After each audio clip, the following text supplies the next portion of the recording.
Dragilor, astăzi am ajuns în dealul mare. Vă invit să descoperim împreună crama Gramofon. L-am alături de mine pe Marcel Vulpoi, unul dintre proprietarii cramei.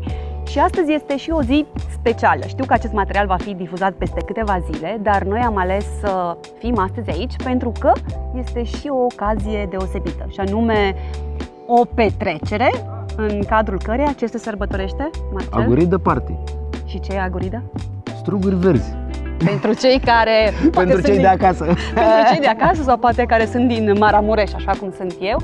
Pentru că cei din Moldova am înțeles că ei sunt cu temele bine făcute. Știu ce e Agorida, exact, corect? Exact, da. Așadar, haideți cu noi!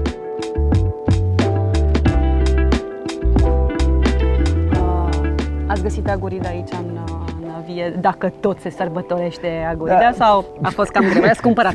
Nu, asta niciodată. Fiind prima ediție de Agorida Party, eu mi-am mai imaginat că, după cum știi, eu nu mă percep la vinuri și struguri și la astea, asta e celebră chestiunea, da? Și mi-am imaginat că toată luna august strugurii sunt verzi. Dar, surpriza dracu, acum sunt dulci. Și un pic galben. Dar, știți cum e, Dumnezeu lucrează prin întâmplări, prin oameni, prin treburile astea. Avem 3 rânduri de struguri de masă acolo, iar cei roșii sunt încă acri.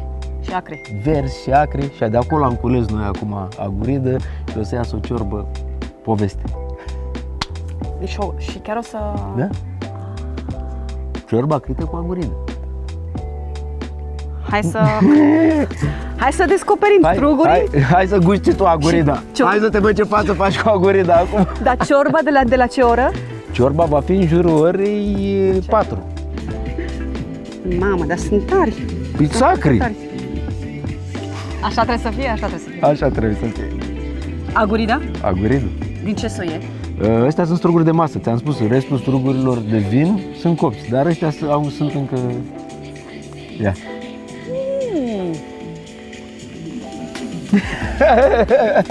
Abia aștept să gust ciorba.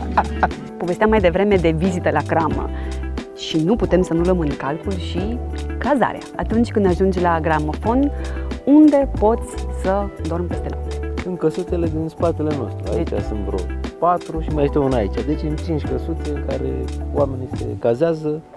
De obicei e full în weekenduri, într-o primă etapă, dar acum în sezonul de cules deja sunt solicitări și în curs săptămânii. Copii, familie. Iubitorii de vinuri, când ajung aici la cramă, au parte și de experiențe mai diferite față de alte locații în România și mă refer în mod deosebit la tablouri, la artă. La artă. Deja cei care ne urmăresc și au urmărit și podcastul și citit și interviul cu tine, cunosc istoricul și povestea. Acum cred că e timpul să trecem la practică și să intrăm un pic și în detalii. Ce zici? Mergem să vedem niște tablouri frumoase, da. Hai. Și de unde sunt oamenii care vin? Din toată țara. Avem și oameni care vin de la Cluj. Sau de la Maramureș. Sau de la Maramureș, da. Este o parte din colecția mea pe care, am adunat-o în ani de zile.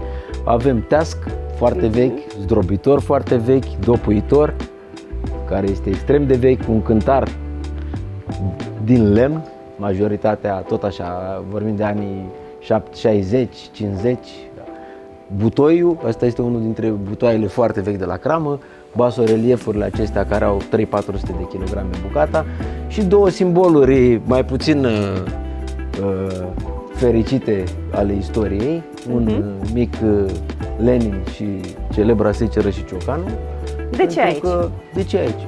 De cine a construit clădirea aceasta?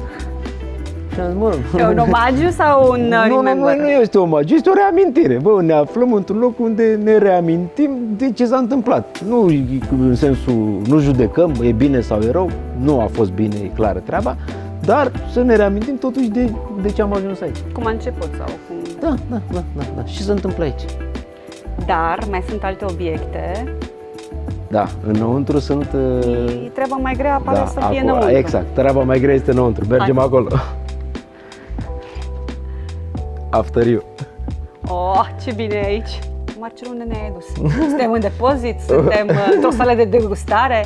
Suntem într-un muzeu? Într-un muzeu. Da. Apropo, Ceaușescu, Putin plătesc chirie ca să fie... Da, normal, să ascund. Păi ne aflăm în primul la Răcoare, Doamne ferește, aici este momentan spațiul de depozitare. Destinația acestei săli în principiu este aceea de sală de degustare și expoziție de vinuri, tablouri, avem acolo niște, după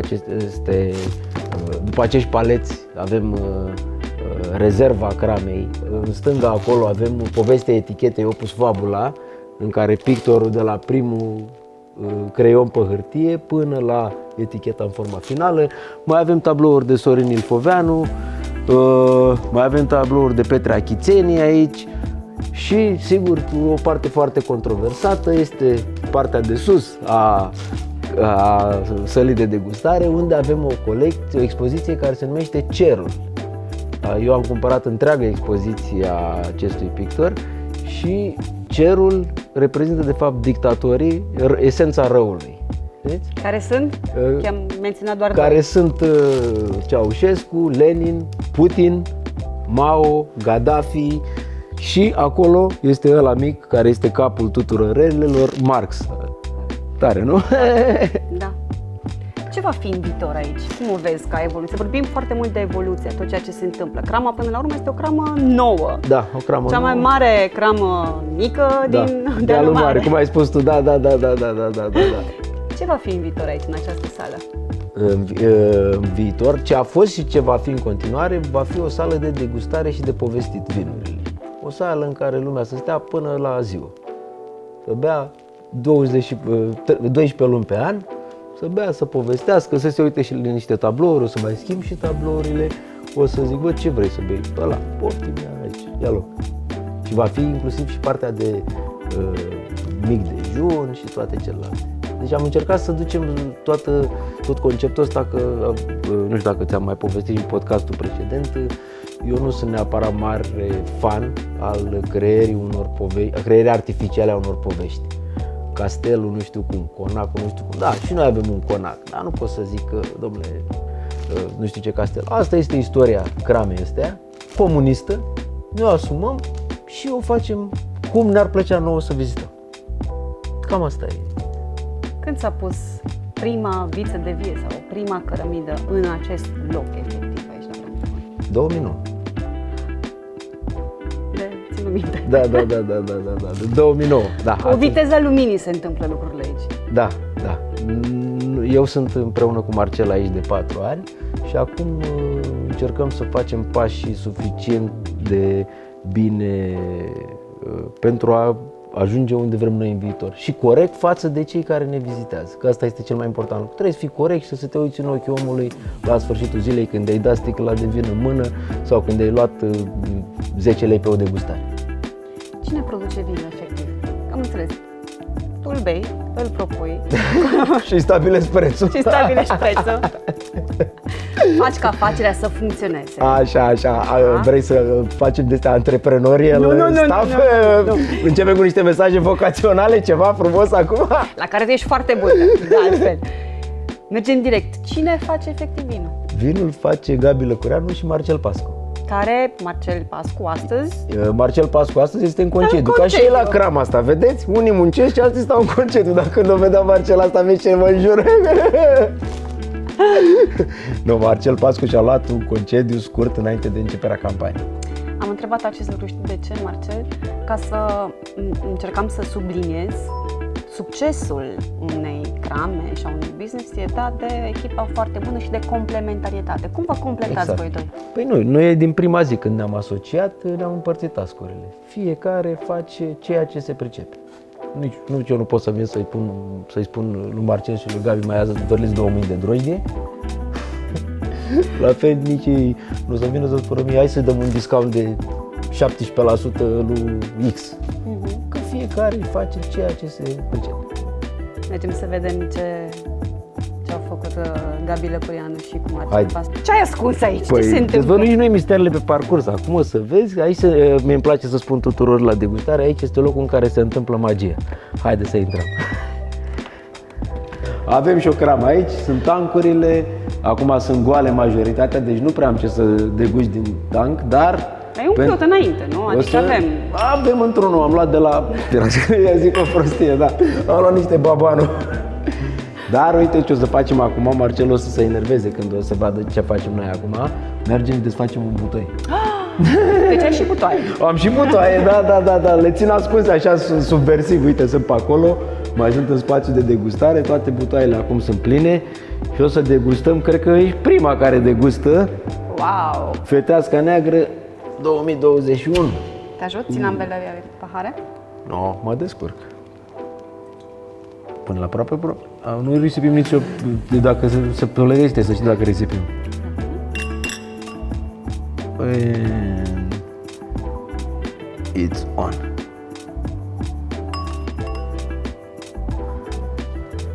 Bună treabă. Noroc să înceapă petrecerea, nu? O să fie una de pomină. Another day in the office, cum zic eu. Deci în pahar astăzi avem un chardonnay. Exact. Deci un chardonnay de la gramofon. Da, pentru că data trecută am povestit despre fetească neagră și noi bem și acum, ca să zic așa. Azi o să vorbim despre chardonnay. Noi avem circa 9 hectare cultivate de chardonnay. Dintr-un total de? 25. Dintr-un total de 25 și avem 5 clone. Una dintre clone se pare că o aducem doar noi pe meleagurile carpatine și ambiția lui Gabi Lăcureanu este să facă cele mai bune vinuri albe din dealul mare.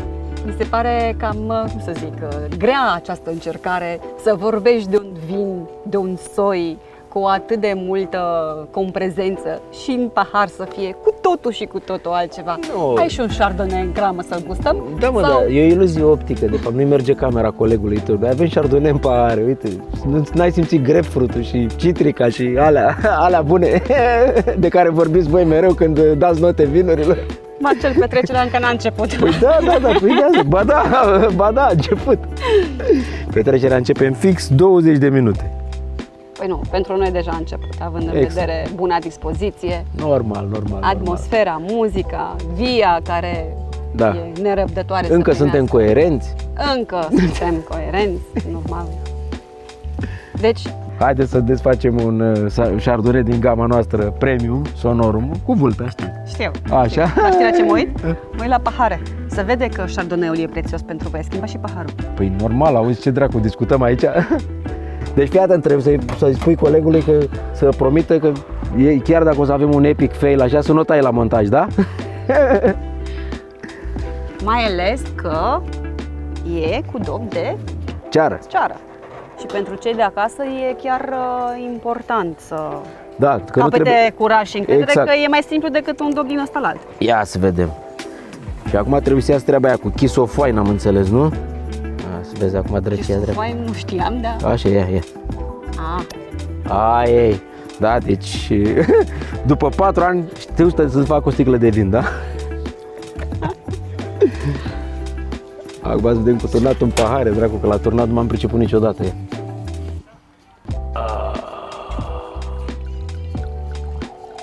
Hai că a ieșit. Hai bă, că știu ce naiba.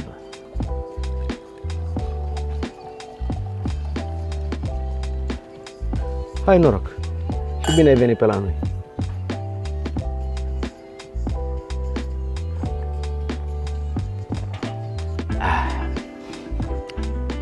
Bună treabă. Adevărul că astăzi chiar cred că Chardonnay-ul vă reprezintă.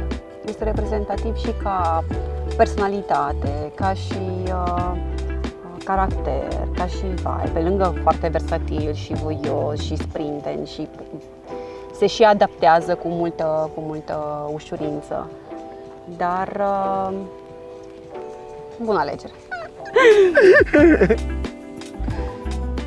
Și ce mâncare va veni, ca să văd un pic? Păi... Cu ce ai zis că începe? Care e meniul de astăzi? Da, meniul de astăzi. Poftă celor care și începem cu încălzire ușoară, cu platouri, cu mezeluri, brânzeturi și alte cărnuri. După care continuăm cu o ciorbă cu aguridă, acrită cu aguridă, un gulaș de pui la ceaun. Asta e partea a doua, cum ar veni, adică un fel de prânz așa, și terminăm cu o cină, cu un bulz, mămăligă, bânză de burduf, cărnați, coaste de porc la grătar. Meniu de dietă, practic. Așa, ceva light, adică am zis să nu exagerăm totuși cu mâncarea la petrecerile noastre și terminăm cu un desert frumos, niște canoli, plăcinte, adică foarte, foarte light, nu? Da. Marcel să fie într-un ceas bun și să se simtă toată lumea bine, Da. cel puțin la fel cum te simți tu și Băi, eu înseamnă zic că o să se happy simte toată lumea. mai bine decât mine, să știi, o să vezi mai încolo. Hai, noroc! Noroc și sănătate!